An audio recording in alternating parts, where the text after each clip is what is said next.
चैतन्य कहते हैं। ये शक्ति चैतन्य में है। ये सोचती है, समझती है, सृजन करती है, सारे कार्यों को करती है। हमारे हृदय की धड़कन भी यही चलाती है।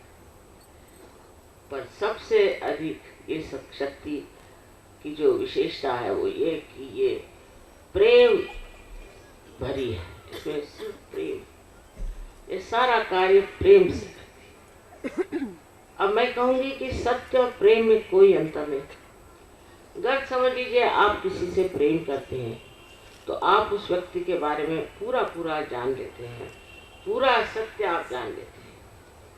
इसी प्रकार प्रेम और सत्य दोनों एक ही चीज है। और जब आप सत्य को प्राप्त करते हैं तभी आप मन में शांति को भी प्राप्त करते हैं। शांति भी इस सत्य के दर्शन से थे। तो ये सत्य जाज्वल्य नहीं है, इसमें भड़क नहीं है, इसमें कोई ऐसी तड़पाने की चीज नहीं है, बल्कि ये शांत रस, शांतमय, आनंददायी।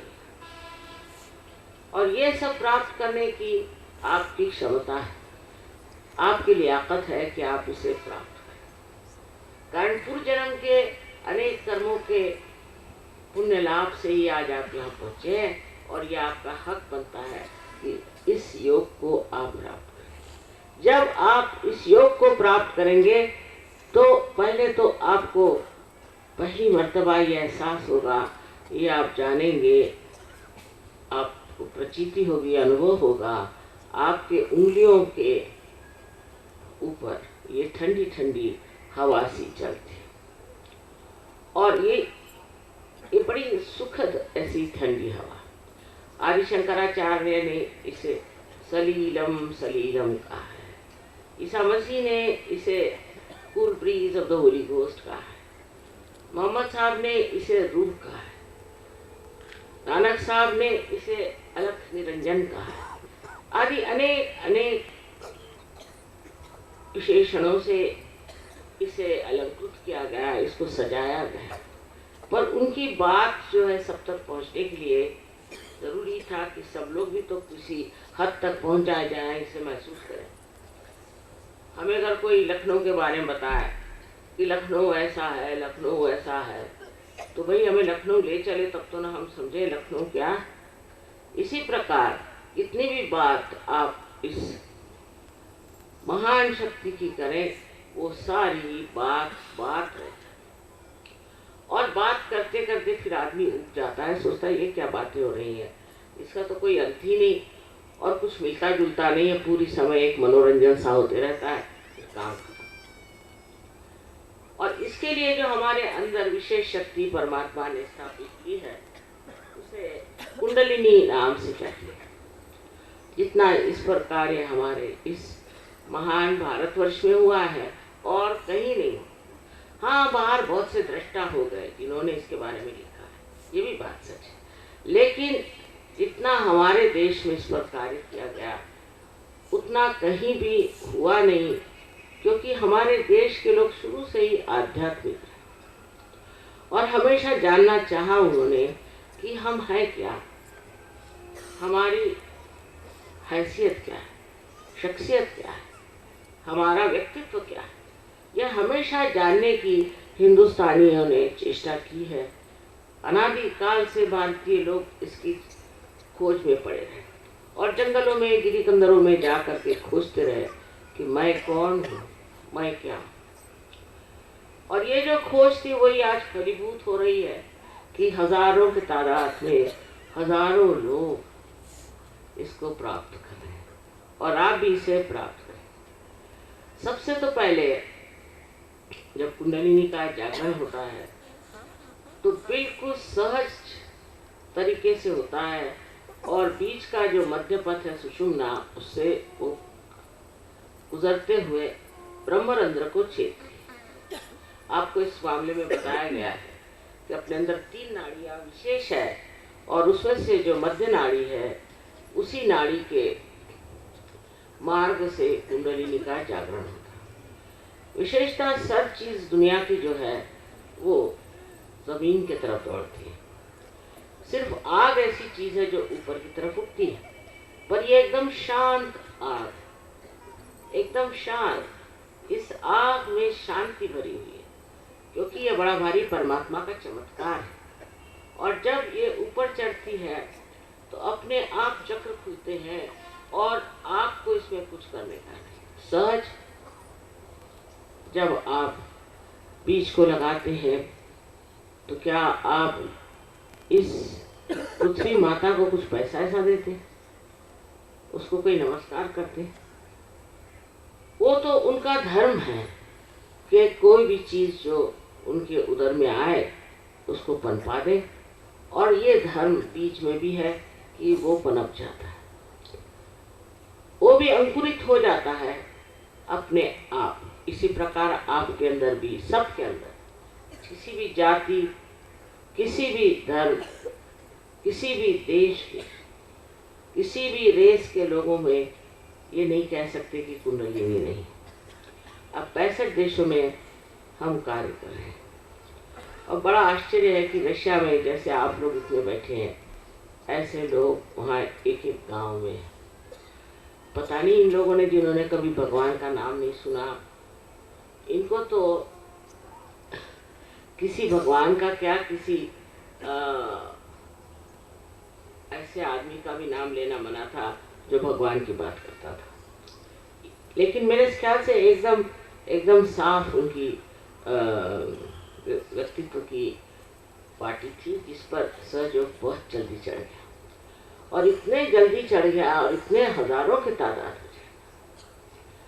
और आप लोगों की तरफ देख के मुझे इसलिए आश्चर्य होता है कि मैं देखती थी पहले यहाँ पर लोग, उनको मजा किस चीज में आता है, और बड़े हैरानी की बात है कि वो सब जिसमें इनको मजा आता छोड़ छाड़ के अब सहज में सब उतर आए, और वो जो मजा आने की चीजें थी वो सब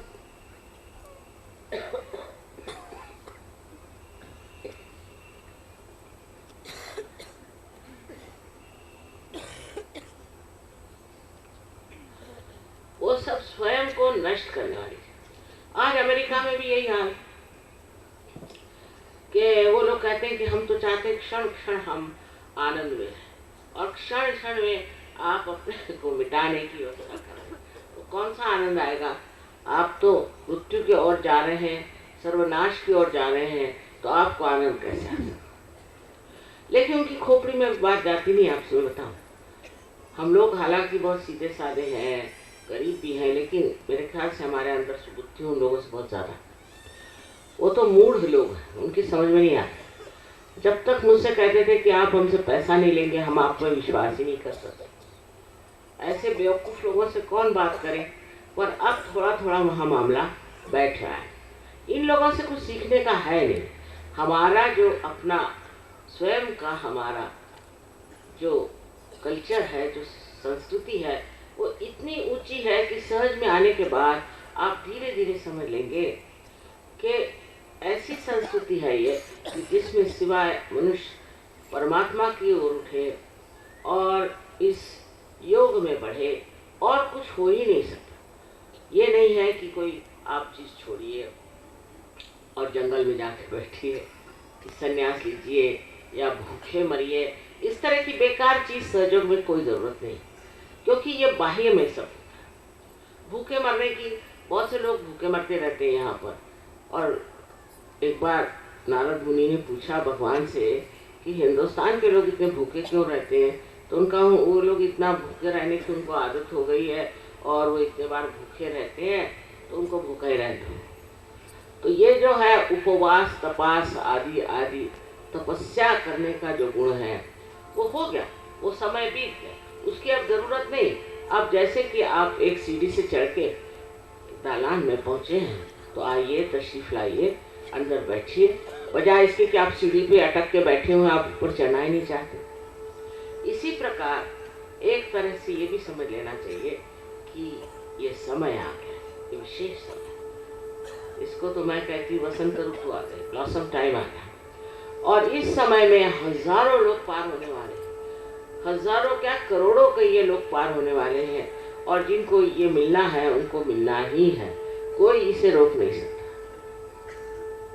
इस इस बात को अगर मैं आपसे कह रही हूँ तो वो इसलिए नहीं कि मैं सोचती हूँ कि ऐसी कोई बड़ी भारी घोषणा है। ये बिल्कुल सत्य है कि ये चीज़ आज इतनी घटित हो रही है इतने देशों में, जो एकदम जोर में फलीभूत हो रही है।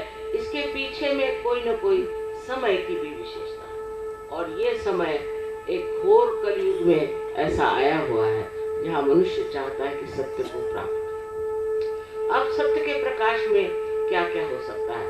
पहले तो सत्य के प्रकाश में जो असत्य है उसे आदमी एकदम सहज में छोड़ देता है, एकदम सहज। जैसे कि एक सांप है आपके हाथ में, रात अंधेरी और आपको दिखाई नहीं दे रहा और आप जिद्दी हैं, और कोई कहे कि भाई तुम्हारे हाथ में सांप है इसे छोड़ दो, तो आप कहेंगे कि नहीं नहीं सांप नहीं, ये तो रस्सी है, इसे मैं नहीं छोड़ सकता, और आप पकड़े ही रहेंगे उसको। और जरा सा भी प्रकाश आ जाए तो आप फौरन छोड़ देंगे। तो ये समर्थता आपके अंदर है, सिर्फ ये एक तरह का अंधापन है। बहुत से लोग हैं, हजारों लोगों ने मुझे देखा है प्रदेश में कि ऐसी ऐसी चीज़ें जिसे कि हम विषैली जहरीली कहते हैं, खाना एकदम से छोड़, हर तरह की जो चीज़ें हमको नष्ट कर रही है वो सब छोड़ दें। बहुत से लोग चाहते भी हैं नष्ट करें, इसको खत्म करें, लेकिन नहीं खत्म कर पाते। वजह यह है कि उनके अंदर वो समर्थता नहीं। समर्थ का मतलब है आप जो है वो आपका अर्थ बनना जाए, यानी ये कि अगर आप आत्मा बन जाए तो अपने आप ये सब चीज़ें छोड़ के भाग जाएगी। अब आपके बच्चों को देखिए, बहुत शिकायतें मेरे पास आई कि बच्चे बिगड़ रहे हैं, ये हो रहे हैं। एक बार सहज में ले आइए, एक साहब है, उनका लड़का पढ़ता लिखता नहीं था, तो मेरे पास आए, मैंने कहा जागृति करो उनकी, बस देखो तो फिर, और वो फर्स्ट आया सबके बीच में। ये होता है, ये साक्षात। उसकी वजह ये कि हम अपने मस्तिष्क के कितने हिस्से में काम कर सकते हैं, बहुत थोड़े से। और कुंडलिनी के जागरण से जो प्रकाश हमारे मस्तिष्क में फैलता है, उससे हम असाधारण बुद्धिमान हो जाते हैं। दूसरे हमारा चित्त जो है वो अत्यंत शुद्ध हो जाता है। वो ऐसे कि जो चित्त बार बार इधर उधर उधर उधर दौड़ते रहता था, वो एकदम शांत होके एकाग्र हो जाता है। इसलिए कोई सा भी कार्य हम बहुत अच्छे से कर सकते हैं, किसी भी कार्य में हम प्रवीण हो सकते हैं। इस देश में तो खेती बहुत है, हमने खेती पर प्रयोग करके देखे कि जो हाथ में चैतन्य की लहरियाँ हैं, इससे अगर कोई पानी को आप चेतित कर दें तो वो पानी जो है उससे 10 गुना फसल अच्छी आती है। और हाइब्रिड सीड की जितनी आती है उससे कहीं अधिक नॉन हाइब्रिड सीड की आती है। नॉन हाइब्रिड सीड अगर आप लीजिए और वो लगाइए, कोई खाद डालने की जरूरत नहीं, कुछ नहीं। आप देखिएगा कि हमने सूरज का फूल इतना बड़ा 1-2 फुट का डायमीटर का सूरज का फूल निकला, बहुत से निकले, उसको उठाना मुश्किल, एक आदमी उसको उठा नहीं सकता।